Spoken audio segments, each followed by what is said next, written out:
नहमदुहु व नुसल्ली अला रसूलिहिल करीम अम्मा बाद फ़अऊज़ु बिल्लाहि मिनश्शैतानिर रजीम बिस्मिल्लाहिर रहमानिर रहीम। अस्सलामु अलैकुम व रहमतुल्लाहि व बरकातुहू। हमारा आज का मौजू है फ़लस्तीन के बच्चों के मुताल्लिक़ कि किस तरह फ़लस्तीन पर जुल्म व सितम किया जा रहा है और तमाम इस्लामी ममालिक खामोश हैं, मुसलमान तक खामोश हैं। और इमाम मेहदी के नुज़ूल का वक्त कि कब इमाम मेहदी तशरीफ़ लाएंगे इस दुनिया में और किस तरह इसराइल को नेस्त नाबूद कर देंगे। तो इसी तरह फ़लस्तीन के रोते बिलखते हुए बच्चे पूरी उम्मत को पुकार रहे हैं। 56-57 इस्लामी मुल्क के हुक्मरान क्या बहरे हो गए हैं, नहीं सुनते उनके कान। रोते बिलखते हुए बच्चों की फरियाद वो नहीं सुनते। इसी तरह फरियाद करती हुई माएँ, उनके घर तोड़ दिए गए, आज उनकी फरियाद को कोई सुनने वाला नहीं है। आज हुक्मरानों के चौंचले, उनके अंदाज, उनके तर्ज ज़िंदगी और दूसरी जानिब रोती हुई माएँ और बिलखते फरियाद करते हुए बच्चे, क्या ये वक्त भी इस उम्मत पे आना था? हम कहते हैं कि हम दुनिया के ऊपर रुस्वा क्यों हो रहे हैं। आज कितनी बेटियां गैरों के नरगे में चीख रही हैं, कितनी बेटियों की इज्जत तार तार हो रही है, लेकिन मुसलमान इस्लामी ममालिक तमाम के तमाम खामोश हैं। कोई उनकी फरियाद को सुनने वाला नहीं है। इस वक्त दुनिया के ऊपर 56-57 मुल्क हैं और दुनिया के वसाइल भी हमारे पास हैं और दुनिया की बेशतर आबादी जो करीब करीब है वो भी मुसलमानों की है। हमारे पास अल्लाह ताला ने ज़रख़ेज़ ज़मीनें अता फरमाई हैं, दरिया बख्शे हैं, हमें मादनियात से माला माल किया, तेल के कुएँ हमारे पास हैं, लेकिन इसके बावजूद आज हम दुनिया के ऊपर रुस्वा क्यों हो रहे हैं। इतने वसाइल से माला माल उम्मत मुस्लिमा और आज जिस तंगदस्ती, जिस तंगहाली, जिस पस्ती, जिस ज़िल्लत और जिस रुसवाई का इसको सामना करना पड़ रहा है, ये सब आज़ाब की सूरत है। हमें अपने हिस्से का काम करना है, हमें उनके साथ खड़ा रहना है। अगरचे हम उनके साथ खड़े तो नहीं रह सकते, लेकिन हम यहाँ बैठकर उन तमाम के लिए दुआएं तो कर सकते हैं कि अल्लाह ताला उनकी गैब से अपनी मदद फरमाए और इसराइल को नेस्त नाबूद कर दे। पहले सुबह का आगाज़ कुरान पाक से हुआ करता था, आज सुबह का आगाज़ फेसबुक, व्हाट्सएप और इंस्टाग्राम से होता है। पहले घरों में कुरान पढ़ने की आवाज़ें आती थी। यही वजह हुई ना कि हर बंदा कहता है कि मेरे घर के ऊपर किसी ने कुछ कर दिया है। तो मेरा कहना यही है कि ये सब इसी वजह से है कि आज हमारे घरों में कुरान पाक बंद है। इसी तरह चुनाचा इब्न माजा की रिवायत में आता है कि मशरिक़ से लोग निकलेंगे जो इमाम मेहदी अलैहिस्सलाम की राह को हमवार कर देंगे।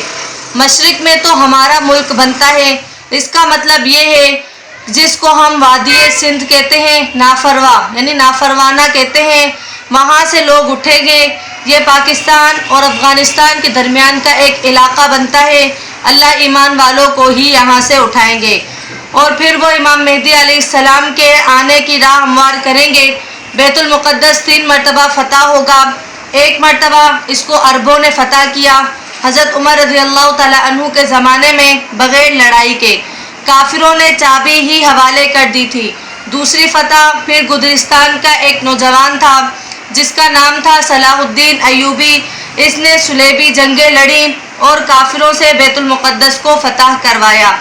अब तीसरी मरतबा वो फिर फ़तह होगा और हमारा गुमान है कि अल्लाह ताला ये एज़ाज़ पाकिस्तान के लोगों को अता फरमाएंगे। इसी तरह एक शायर ने खूब क्या शेर कहा कि ये कारवां जो है कि ये दूर दराज से आएगा और हिजाज के अंदर आकर ये बरामद होगा। हदीस मुबारका में ये भी है कि इमाम मेहदी अलैहिस्सलाम आएंगे मगर वो छुपे होंगे, यानी अपने आप को छुपाएंगे।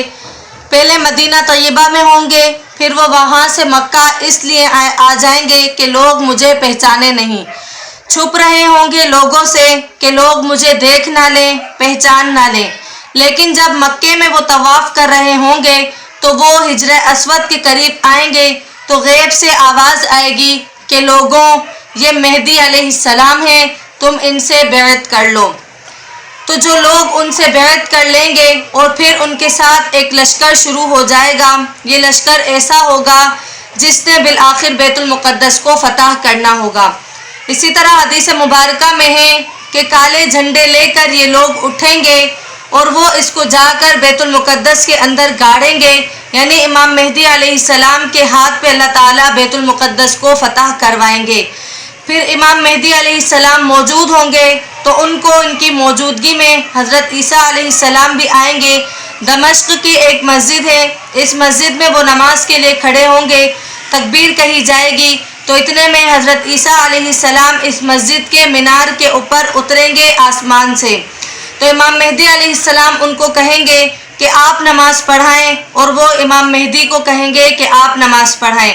چنانچہ حضرت عیسیٰ علیہ السلام کے حکم پر امام مہدی علیہ السلام نماز پڑھائیں گے۔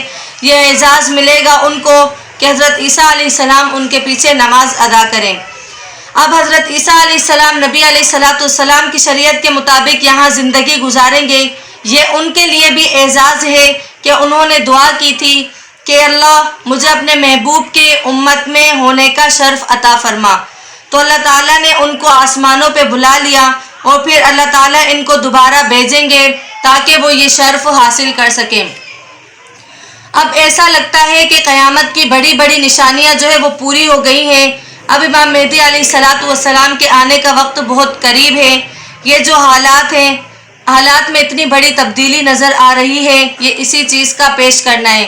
اسی طرح ہمیں اللہ تعالیٰ سے دعا کرنی ہے کہ اللہ تعالیٰ جو ہے وہ معصوم فلسطینی بچوں کو اپنے غیب سے جو ہے ان کی مدد کریں، ان کی حفاظت کریں، اور اسرائیل کو نیست و نابود کر دیں۔ اگر ان کے نصیب میں ہدایت لکھی ہوئی ہے تو ان کو ہدایت دے دیں، اگر ہدایت نہیں ہے تو پھر ان کو جو ہے وہ ان کی جڑوں سے ختم کر دیں۔ امید ہے کہ آپ کو آج کی ویڈیو اچھی لگی ہوگی۔